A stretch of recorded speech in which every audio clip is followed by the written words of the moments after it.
Hi, welcome back guys. Today we are talking about how to use import HTML in Google Sheets. Why would you want to know how to use import HTML in Google Sheets? Well, maybe you are new to Google Sheets. So today I am going to show you how to use import HTML in Google Sheets.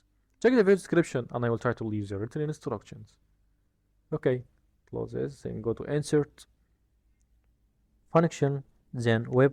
Okay, main choices like HTML we want. Okay, import date from URL. Okay, hyperlink. Now let's choose import HTML, import data from table or HTML page. Okay, close it, go to the page officeholidays.com. Okay, we will copy the link, go to Google Sheets. Now insert symbol equal import HTML, choose it. Okay, the symbol, then the link, then the symbol again, and comma,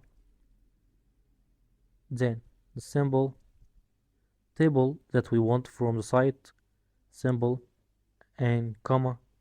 Now we will suggest the number of the table, then close and enter. You can, okay, we're right. You can suggest number 1, number 2. You didn't know the table number, so you just suggest it. That easy, guys. There you go. If you want to know how to use import HTML in Google Sheet, that's the easiest way I know how. If you know another way to do it, leave a comment below. Be sure to subscribe for more videos.